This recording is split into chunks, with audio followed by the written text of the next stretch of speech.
Today we are going to see the basic concepts of the accountancy. First, let us recall what is bookkeeping. Bookkeeping is recording of the business transactions systematically. Okay, what next? After recording the transaction systematically, we have to classify and we have to summarize. Then we have to interpret the results thereof. Then finally have to give the necessary information to the people, those who are concerned about the business. Now let us see what are the basic accounting assumptions first. Okay, now let us see the basic.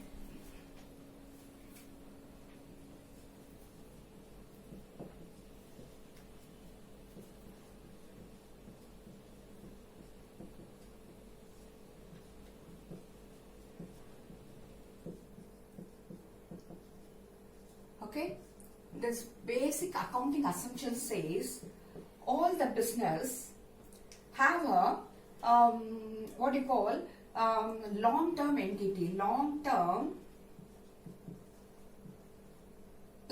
assumption. Let us say assumption, long-term assumption. What do you mean by long-term assumption?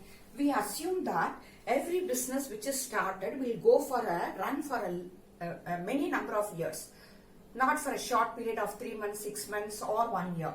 So a long-term assumption shows that every business will continue for a number of years. Okay, next assumption is separate entity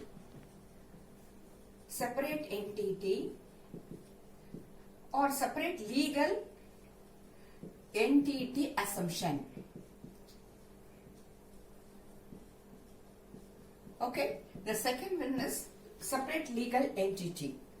Third one is money measurement.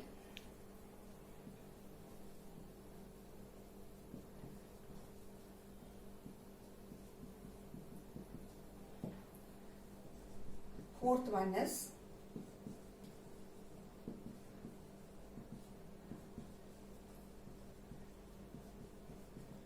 okay. What do you mean by separate entity assumption? That means once the owner invests the money in the business, it will become the business money. The business account should be maintained separately and owner's account should be maintained separately. Suppose the owner invests a capital of 50,000 into the business. Now that 50,000 is business money, not the owner's money. Even if the owner wants to draw some money from the business, he has to maintain a separate account which is called the drawing account, where he has to pay the interest for this drawing of the money, and he has to repay the money also. So that is called the separate legal entity. All the accounts related to the business should be maintained separately. Then money measurement assumption. Each transaction in the business should have the monetary value. That means goods purchased for 5,000. It's a business transaction. A quarrel between the businessman and the salesman and the customer will not be entered into the business transaction. So each transaction should have the monetary value. Then periodic assumption, which says every business should have the main report of the business, how it goes after 3 months, quarterly report or half-yearly report or annual report. This report helps the investors know the growth of the business. Okay, now we'll proceed to the basic traditional accounting equation. Okay, we'll see.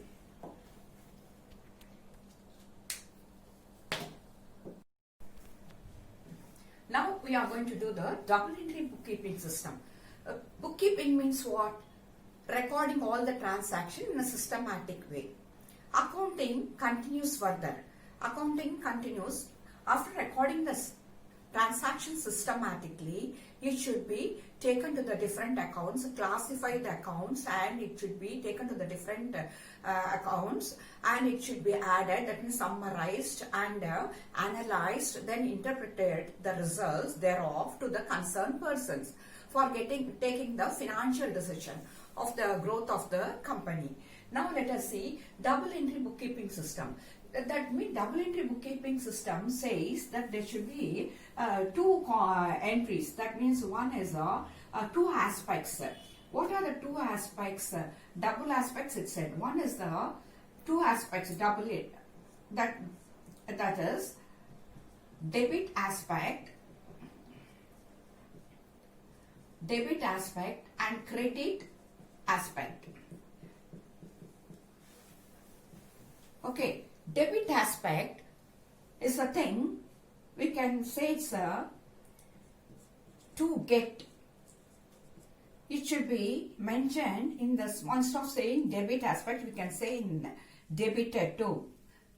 This word dr should be mentioned. This credit aspect talks about to give. It should be mentioned in the word credited, or it should be given as a CR.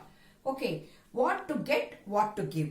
Each transaction has got two aspects. One is who is giving, who is getting, or who is receiving, who is getting. Like that we have to divide. For example, Mr. Muthu has started business with 50,000 means here Mr. Muthu is a person who is giving. He should come in the credit side of the transaction, and who is getting the money? Business is getting. So business should be business account, or a cash account should come in the debit side.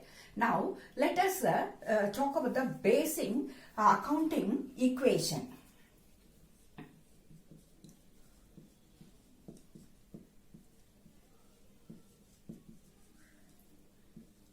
Accounting equation. This accounting equation says all the asset should match with the liabilities. I told you capital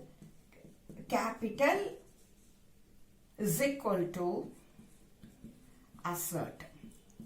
Okay, now Mr. Muthu has invested the money in the business means Muthu is the person outsider who gives the money, and it is the now asset of the business. That means we can say capital account equals to cash account. Okay, like this. For example, this is 50 is brought into the business by Mr. Muthu. That's a capital account which equals to the, now we have the 50,000 either in the bank, we can call it as a bank account or cash account. Okay, now this asset is equal to the capital. This is the basic accounting equation. Capital is equal to asset. Suppose capital is 0, the asset is also 0. Now the capital is 50,000 means asset is 50,000. That means asset in the form of a cash in the bank. Now we can say another, this is equation 1 we can say. We can say second equation. From this cash we purchased a furniture for 50,000 for example. That time no difference in this capital. Now from this 50,000 we are taking 5,000, we are taking, the cash is reduced, and the balance what we are getting is only 45,000. But instead of that cash we have, this is the heading, this is the heading. Instead of cash, we are having the furniture in our business. Furniture worth of 5,000. That means furniture is coming inside worth of 5,000, and from the cash 5,000 is reduced. Now let us equate this second transaction. 50,000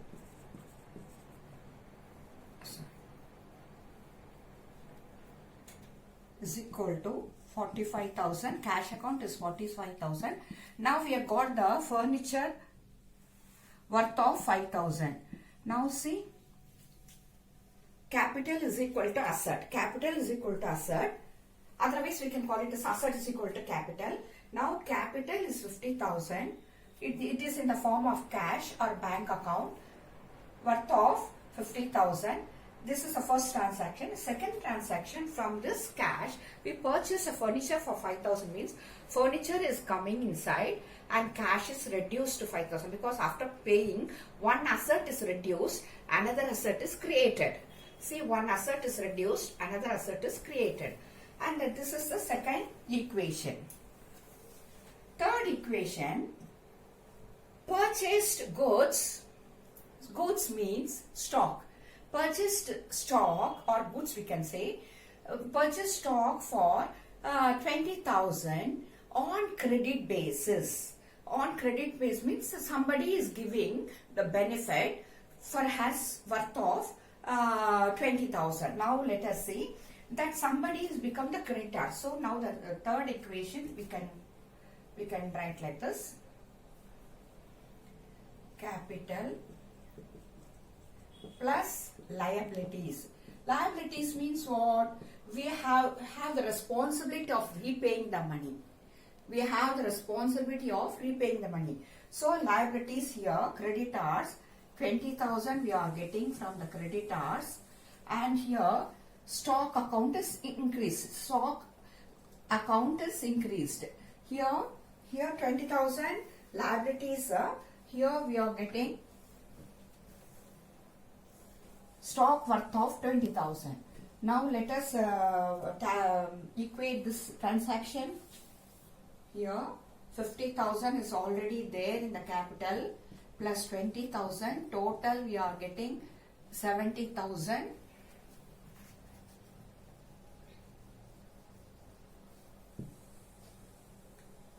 Equals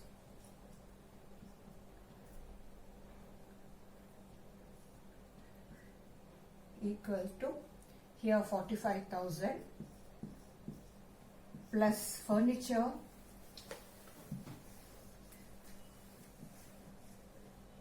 55,000 5,000 plus stock 20,000. Now you see this total.